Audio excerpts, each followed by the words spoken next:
Welcome to the TIMFD podcast.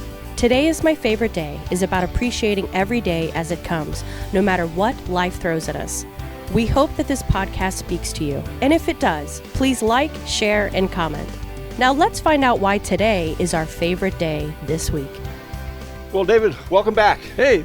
We have another session here of Today is My Favorite Day, and we want to talk about some of the major events that are going on in the world that are causing stressors for myself and you, and probably the whole world, through the lens of Today is My Favorite Day and the six truths. Well, and our lives right now, I would believe that someone's watching this, that if they're honest with us, they're feeling a little stressed. And you have life in general, right? Mm-hmm. We have life in general, stuff happening, kids, if you have kids, work, career, thinking of future, retirement, finances, money.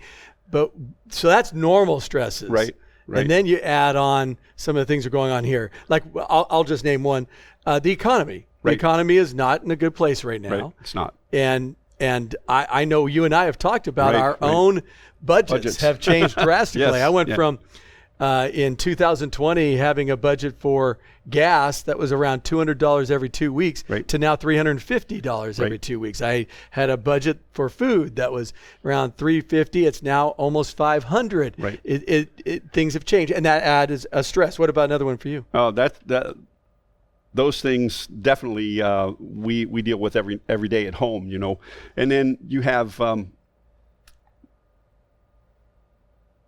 local life things with family, you know, who don't understand what's going on in my life, and they come around and say, well, why aren't you doing this, or why don't you do this, or you know, we have my wife is Ukrainian, and that's a struggle there.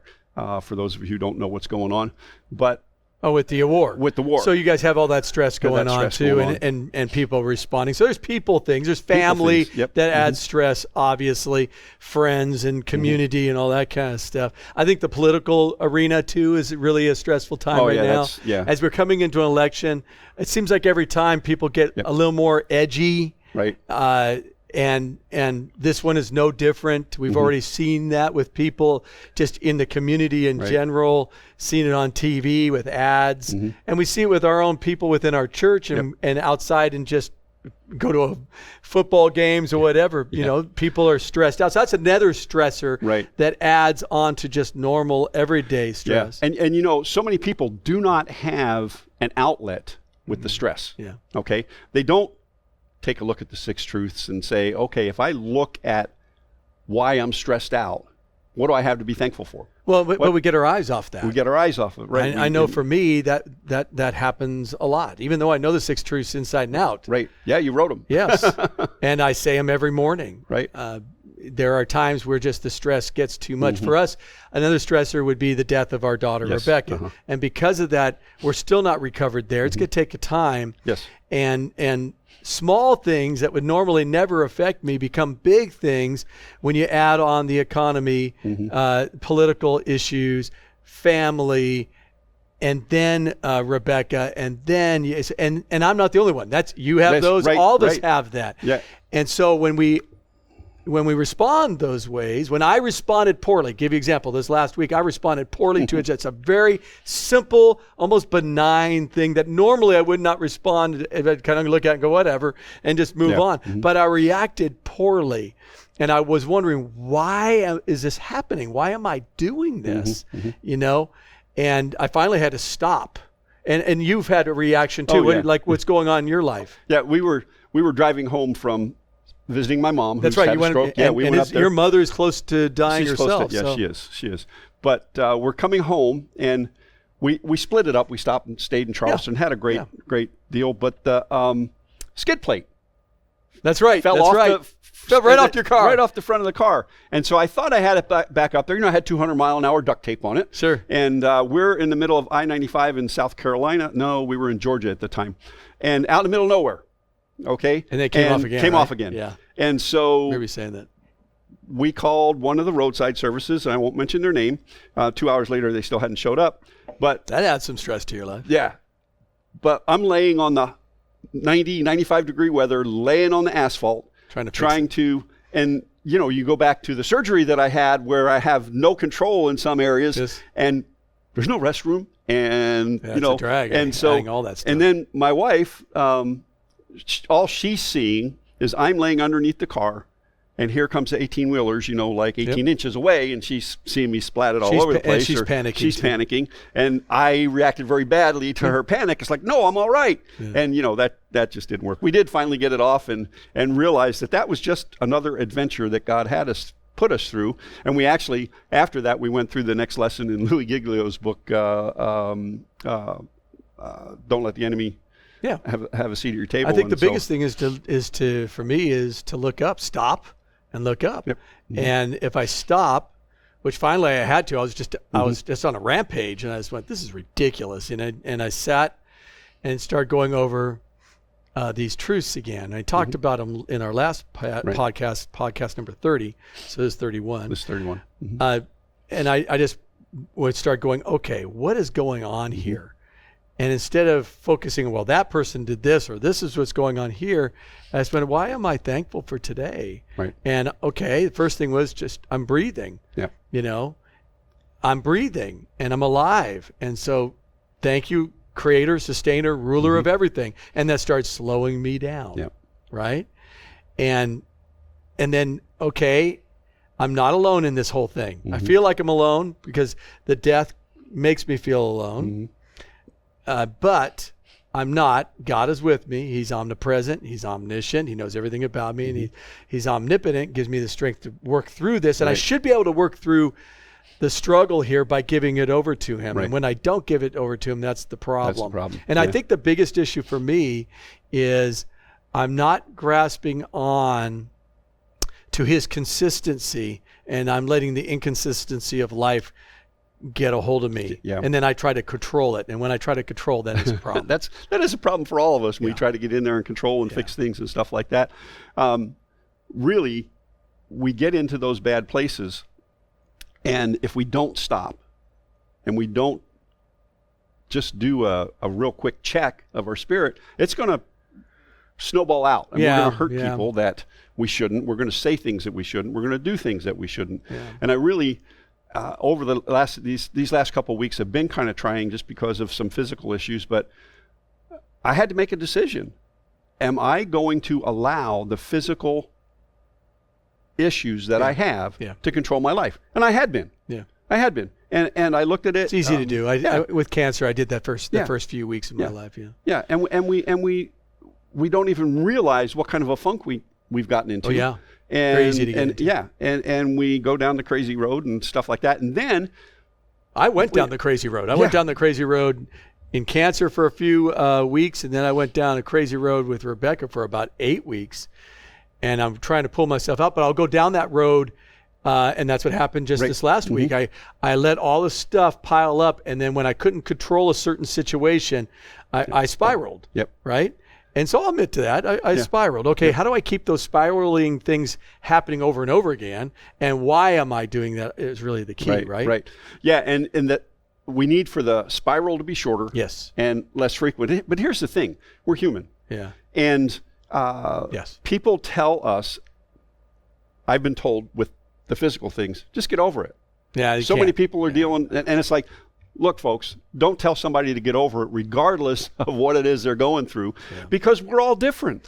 We all handle grief in a certain way. We have to be allowed to, and we have to allow you to grieve the way you need to grieve. Yeah. You have to allow me to deal with. Well, you're grieving the health issues. Yep. I know when I went through cancer and there was intestines taken out of me and my entire digestive system changed overnight, which is what you're experiencing. Yep. When that happened, I went through it, and I didn't have anybody come up to me and say, you need to get over it. I didn't have any of that because they could see that I had lost so much weight. I was in a bad place. But I have to watch it that I don't do that with someone else. Right. Okay, this is what you do. Just speak out these 6 things, and that you'll get past. That's not the case. That's not the case. Those 6 truths are not like magical things. I even say in the book, that's not what it is. What it does is it gets my mind in the right place. So it helps me to get into a better place. So to be blunt, when I'm sitting on the toilet, can't control anything, Tanya will joke around and say, is this today your favorite day? I go, yes, it is. It's my favorite day to whine at this moment. But I know, and I just go real quick. I go real quick through, and we both laugh about it. But let's go. I know I'm breathing right now, so I'm alive. Yep. I'm not alone. I'm loved. There's a plan, purpose, and place for me. Right, exactly. And then we can get into all those things later. But that's what I get, and it gets my mind to look up and laugh. It gets my mind to look up, to gaze up at God. And we're going to go through those difficult times. Right. So I'm not belittling, and you're not either, the difficult things that you're going through, and no one should. No, not at all. And we shouldn't say, well, I've gone through this, therefore. Right. That's not really the case. Doesn't work. Your situation's different than mine. You can learn from what I went through, but I know yours is different. Right. I know what you're going through is different than mine.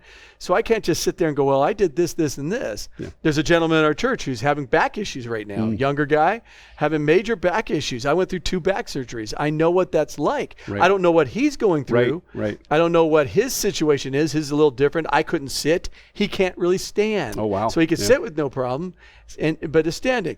So he and I are going to hopefully get together this weekend and just go over some of the exercises that the trainer from the Toronto Blue Jays showed me that helped me over time. Okay. And then, it's up to him what he wants. Right. If he wants to get those. So we could do that, but I don't pretend to say I understand where the pain he's going through right now, because I don't. Yeah. I know what mine was. Right. So anybody who goes through a loss, okay, yes, you've grieved somebody or a child or a parent or a friend, but all of our grieving is different, and we go through it differently. Right. And if we understand that, if someone comes up and say, well, what did you do? Well, this is what I'm doing. I'm still going through. There's not an ending point here. Right. But I could say that these are the things that Tanya and I have done at this point to work where we're at. Mm-hmm. But you're going to be different. So, you need to figure out what's going to be best for you. I think that's where the stress issue is right now. I think it brings everything into the stressors, whatever it happens to be that we're going through, whatever we're grieving, whatever is happening in our everyday lives, losses and hurts stuff like that. Past hurts from relationships. Yeah. I think about my dad very frequently. Yes. He's died in 2017, right before Christmas. And my dad too, same thing. Yeah. And his favorite verse was Romans 8:28. Oh, cool. And there were times when I didn't want to hear it. Yeah. But it took me well into my adult life to realize what he was saying. Yeah. And that I needed to be more thankful, because it's easy to be thankful when life is great. Yeah. It ain't so easy to be thankful when life is life, Yeah. And so life happens. I mean, it's just And so I've tried more and more to take heart in that verse, and it helps me, when I think of my dad. And I do know one thing, and that's that the stories that I have about my dad start coming to life a lot better, and the life lessons that he taught me over and over again, and it all does stem back to that. All things work together for the good. That doesn't mean it's going to work out the way I want it to, or the way you want it to, but I just. It just brings me solace. I can. No, I get that. And when things go wrong in the family, when there's financial stressors, people don't want to use the R word, but I think we're in recession. And, and it feels like 2008. Yeah, 2009, it does. And so you go to the gas pump and you see $3.49. When we drove up, it was everywhere from $3.19 was the cheapest, and I think we had to stop at one that was like $3.99. Yeah. So that's all up and down the East Coast, and so that adds stress on. Yeah, it adds stress on. Because I'm one. I'll sit down and say, okay, it's a 1,000 mile, or it was like 1,100 miles. You figure out how much. Figure out how much right, and then it gets all blown out of the water, and it does add a little bit of stress, and then of course my wife has to have trinkets everywhere we stop. I think that adds a lot of stress. It's just I think that if we're honest with ourselves, that we're a nation right now, and I'm going to say a nation because this is primarily, but then again, I should say the world. The world is at a stressed point. Yes. When you're talking about Ukraine and you're talking about Russia and China and North Korea and all this kind of stuff that's going on around there's a lot of volatility right now. No different from where we've been, Middle East. It's no different from where we've been. It just seems like because it's elongated out, and when you get in a recession tied to it and a political season coming in, it's always always, every time I've seen for the last 20 years, when the political season comes in, folks are stressed out, and they go after people they would normally love. Right. I've tried not to do that at all. I'll listen to people as best I can, but I go home and I'll be frustrated, and I go, why am I doing that? I'm controlling. Right. I'm not gazing up. I'm not saying you're in charge, and I've got to be able to say, you're in charge of this thing. Right. And you're the consistent one out of this whole thing. Immutability, the immutability of God. You're consistent in this, and and nothing in this world is, so I'm going to focus on you. Right. So that's why today is my favorite day. The truths are just talking about his consistency, who he is, and gets my mind focused back on him. Right. And then what's my why do I know I'm loved? Well, I mean, he's merciful, forgiving, and gracious, right? If I could say, yes, that's what you are. Right. And if I could say, okay, you have a plan, even in the midst of all this craziness. So when you're on this road, this road trip, from hell or vacation, drive that you'd have with Chevy Chase, that kind of thing. Right? Yeah. When we're on those things, to get back focused and get our mindset right. So the plan that I know God has for me and the direction he has for me is that he's going to prosper me. And a lot of times we think that prosper means that we're going to get a lot of money. Right. But it's more about contentment. It is. And then to know that he's going to protect me, and he's going to protect me on the road. Right. But when we don't think that God's going to protect us on the road, what do? We freak out. Yep. And I do that. I'm not getting on Rita at all. I do that all the time, and what's going to happen. And then thirdly, that plan is that he positions us exactly where he wants us. Right. So when I'm in a tough place and I'm positioned where God wants me at that moment, so in that moment, with all the stresses of life, for us, the death of our child, and I'm in this moment that's stressing me out, well, why did God put me in this place? Because he's in charge of it all. He's in charge of it all. And I need to, instead of asking why did he do that and start complaining, why don't I just look up and go, okay, you positioned me here. Some days I do good at that. Last week, didn't do very well at that. Yeah, I know. It was very bad. You were there. And it was I was just a bad attitude. Yeah. And so we're not alone. Right. So people watching this, what do we do with this right now? We have the political stress, the financial stress. We got wars going on. We got our own lives. We got our families. We got in our own lives different stuff from death to whatever, stresses and relationships. So the goal is to focus and look up, right? Mm-hmm. It is. It is. Keep that focus on God. For me, a lot of times Tuesday nights is the saving grace for me with Celebrate Recovery. And sometimes I share, sometimes I don't. But but to be around folks who are honest and who are caring and who don't share secrets, and literally when you share, it's no longer a secret because you've got it out there. But the confidentiality has never been broken in our group, and that's phenomenal for me. And so it's a safe place to get some of that stuff. Yeah, we need people. Out. Yeah, we need people. Safe people. Yeah, Jesus. We're told to confess our sins one to another, and that's pretty much what CR helps you do, and we get together on Monday mornings at 6:00 and pray, but we thank God for what he's doing. We confess our sins, what we've dealt with and everything else, and then we pray for folks who have asked for prayer. And that's part of the prayer and thankfulness that we have to do each and every day. And a side note to the skid plate, I don't have any tools. Oh my goodness. Yeah, that adds one more stressor. I had a pocket knife. And some duct tape? We had bought the duct tape, and I had a little tiny multi-tool, which I broke.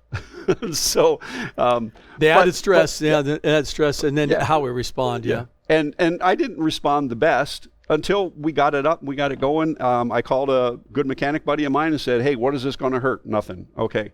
And so we drove home, no issues and everything else. But I still have the reminder; it's in the trunk. And as far as the take home with this is that everybody's stresses are different. Yep. All of them are their stresses, and and we may think that the passing of someone's animal is like what's the big deal? Right. the stress of a car, what's the big deal? Right. It's a big deal at that moment, for that person. And if we can get in our mindset there, it's a little easier to have a little more compassion for people when they respond poorly. So I've always done well with that. And for the last probably 10 years, done very well with that. I responded poorly, and thank goodness the people around me didn't react at me at that time, because they could have easily done that. And they were understanding that he's got a lot of stuff going on, and I'm going to stay quiet and let him talk, and then we go back to what we need to do. Right. And so we've talked about the 6 truths, and we've sprinkled some in there, and I don't know if people caught them, but as we come to a close here today, let's just run through them once again, and so that people know what we're looking at and what we're talking about. Okay. So basically when I talk about the 6 truths, I'm talking about the 6 truths in Today is My Favorite Day. So I say, today's my favorite day. I'm breathing. I'm alive. Truth number 1. Yeah. He's my creator, my sustainer, and ruler. Today's my favorite day because I'm not alone. That's truth number 2. He is omnipresent, meaning he's everywhere at all times. Omniscient, meaning he knows all things about us and still loves us. And he's omnipotent, all powerful. So when we're weak, like last week for me, I can lean on him. I'm loved. I'm not unloved. I'm loved by the creator of everything, right? And he's forgiving and gracious and merciful.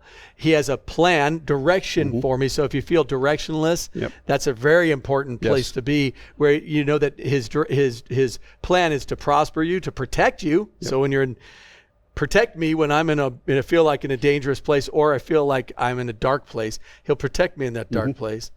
And he positions me exactly where he wants me. He has a purpose for me. There's meaning to my life, to love God and love others, to tell the good news, encouraging words, and to serve other people. And then lastly, today's my favorite day because I have a future. The future is heaven. Yes. And we brought that up last week with my daughter Rebecca. Right.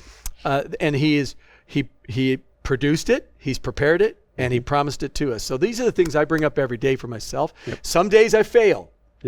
But it gets me back. When I went down that rabbit hole last week, I stopped and went right back and started going over those. And I went, okay, this is not as big as you think it is. It's not as devastating as it is. And get over yourself. Right. God's in charge of this. You're not. Don't worry about it. And it got me into a better place. Right. I'm not saying that's going to work for everybody. I'm not going to say that you speaking these out magically say you're going to be better. What it does is it gets me focused. Changes the focus. Yeah, it gets me focused. Instead of looking down here or at the person or the situation or blame something, I'm getting back to looking up at God. And when I do that, then I can rely on the consistency of him. There's a calm assurance that comes around when we gaze at God like that. When we go through cancer, when you go through the death of both parents, when you go through the death of a child, that's the only thing I could do is look up. And I look up and I'm in a good place. I'll go paddleboarding and go do my kayaking. I'll go surfing. I'll do those kind of things and enjoy my life. Okay. Yeah. Sounds good. Well, this has been Today is My Favorite Day with David Towner and Sam McKeown. Thanks for joining us. Live intentionally and be very, very blessed, my friends. God bless you. Take care. Bye. Thank you for listening to TIMFD, Today is My Favorite Day. Views, comments, and opinions are those of the host and guest alone, and Dave and Sam are solely responsible for the content of this podcast. TIMFD is produced and directed by Alex Korn. Music is composed and performed by Chuck Vaught. Thank you for listening. Have a great day, live intentionally, and be very blessed.